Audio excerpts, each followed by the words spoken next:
Baik, selamat malam. Assalamualaikum warahmatullahi wabarakatuh. Bapak Ibu sekalian, saya di sini akan menjelaskan modul ajar RPP Kurikulum Merdeka. Untuk informasi umum, RPP ini disusun oleh Awan Setiawan Maja, Imam Mahmudi, dan Eva Anggraini. Instansinya adalah universitas terbuka, sedang sekolahnya adalah LPA Islam Kota Bandung. Jenjang yang kita buat pelajar adalah SD kelas 3 atau kelas 9. Mata pelajarannya pramuka, top atau baru untuk membaca kompas dan tanda jejak ada di PMK.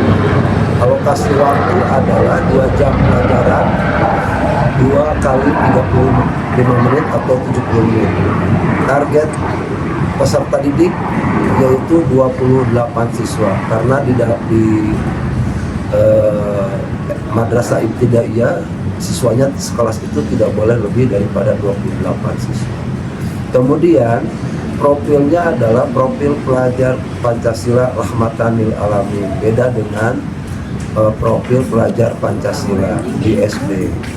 Kemudian mandiri, mengembangkan ketelitian saat membaca arah mata angin secara personal. Gotong royongnya adalah bekerja sama dalam kelompok saat simulasi di lapangan.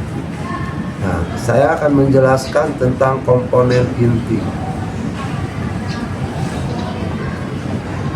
Ini berdasarkan adalah dari syarat kecakapan umum siaga. Jadi semua siaga ini pramuka berdasarkan SKU semuanya. Di sini murid mampu menyebutkan 8 arah mata angin dan membuat dena lingkungan sekitarnya yang sangat sederhana. Kemudian tujuan pembelajarannya adalah satu, melalui pengamatan media digital gambar, siswa dapat mengklasifikasikan 8 arah mata angin dengan tepat. Kemudian nomor 2 adalah melalui metode active learning berbasis praktik kelompok. Siswa menentukan arah kiblat atau posisi benda yang dituju menggunakan kompas secara akurat. Nah, Ibu Bapak semua, ini biasanya saya kalau mengajar itu kita pakai TV sebagai media. Kemudian kalau anak-anak kurang jelas, saya buatkan gambar di karton yang sudah kita sediakan sebelumnya. Kemudian di C ada pertanyaan pemantik. Biasanya saya bertanya ketika kita berkemah di hutan, ketika tersesat, alat apa yang paling kita butuhkan untuk bisa jalan pulang? Atau anak-anak, matahari itu terbit dari sebelah mana? Itu yang sering saya lakukan. Nah, kemudian ada rencana asesmen. Rencana asesmen ini saya lakukan di sekolah itu adalah diagnostik awal, tanya jawab, bisa menggunakan pertanyaan pemantik untuk memetakan siswa yang sudah tahu arah mata angin dasar atau belum. Yang kedua adalah asesmen formatif proses atau yang disebut lembar kerja peserta didik. Ini dilakukan berkelompok saat simulasi di luar kelas. Kemudian ada yang terakhir adalah asesmen sumatif akhir atau tes tertulis pendek, tapi biasanya bukan hanya tertulis kalau saya, tetapi dengan lisan. Misalkan saya mengajukan pertanyaan, anak-anak yang menjawab. Mungkin itu aja Bu yang bisa saya jelaskan. Kemudian akan dilanjutkan oleh Pak Imam rekan saya untuk menjelaskan lebih lanjut. Saat ini saya akan melanjutkan apa yang telah dibacakan oleh Pak Awan, yaitu memasuki tahap ketiga, yaitu langkah-langkah pembelajaran metode active learning. Pertama, kegiatan pendahuluan kurang lebih itu memakan waktu 10 menit. Dibuka dengan guru dengan salam, terus kemudian berdoa dan mengecek kehadiran siswa. Kemudian yang kedua, persepsi dan motivasi. Guru mengajak siswa menyanyikan lagu Arah Mata Angin dengan nada lagu becak bersama-sama sambil menggerakkan tangan menunjuk arah untuk membakar semangat belajar. Kemudian guru menyampaikan tujuan pembelajaran hari ini. Kemudian kegiatan inti yang kedua dari langkah-langkah itu tadi yang memakan waktu kurang lebih 50 menit.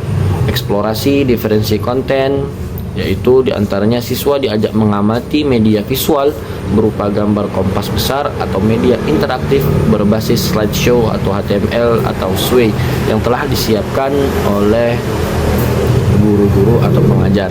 Kemudian guru atau pengajar menjelaskan perbedaan antara 4 arah utama kardinal dan 4 arah tambahan ordinal.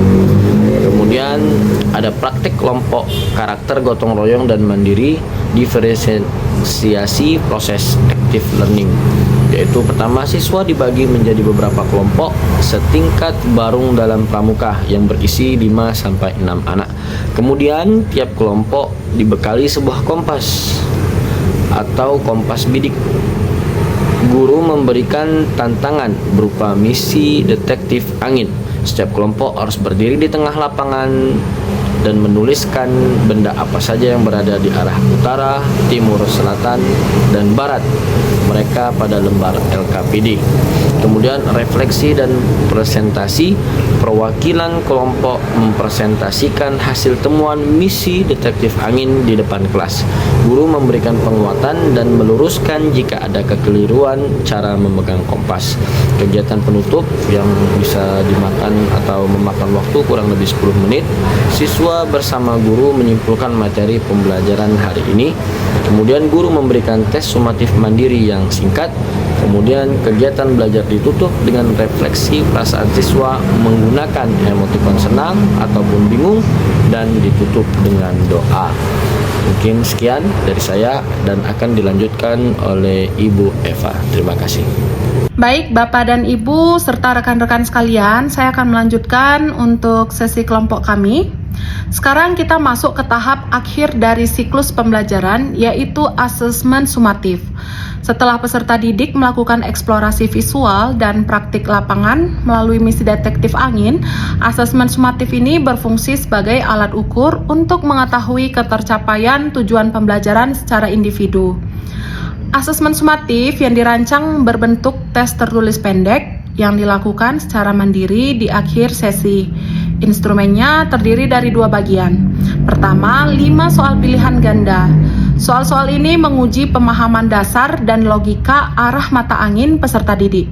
Contohnya, menguji pemahaman arah yang berlawanan, menentukan arah tambahan seperti timur laut, hingga aspek teknis mengapa kompas harus diletakkan di tempat yang datar. Kedua, 5 soal isian singkat. Bagian ini bertujuan untuk melihat ketajaman daya ingat dan pemahaman spesial siswa secara spontan, seperti menyebutkan jumlah total arah mata angin atau mendefinisikan apa itu denah secara sederhana. Untuk menjaga standar penilaian tetap objektif dan akurat, kami juga telah menyusun lembar kunci jawaban sebagai pegangan guru. Di dalamnya tidak hanya berisi jawaban benar, tetapi juga memuat penjelasan logis di beberapa nomor. Misalnya, pada soal pilihan ganda nomor 3, terdapat catatan pengingat bahwa arah barat selalu berlawanan dengan arah timur untuk melatih logika berpikir siswa.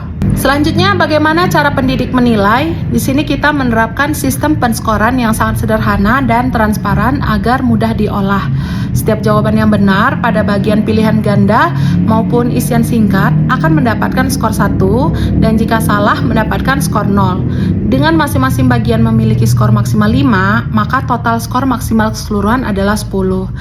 Nilai akhir siswa nantinya akan dihitung menggunakan rumus standar kurikulum Merdeka. Melalui asesmen sumatif yang terukur ini, kita bisa mendapatkan data yang valid mengenai seberapa banyak siswa kelas 3 yang sudah benar-benar tuntas menguasai materi membaca kompas dan arah mata angin ini. Demikianlah presentasi mengenai rancangan modul ajar dan alur asesmen sumatif yang dapat kelompok 3 sampaikan. Kurang dan lebihnya saya memohon maaf. Semoga rancangan ini dapat menginspirasi kita semua dalam mengembangkan pembelajaran yang berpusat pada peserta didik di sekolah dasar. Terima kasih atas perhatiannya. Salam pramuka dan wassalamualaikum warahmatullahi wabarakatuh.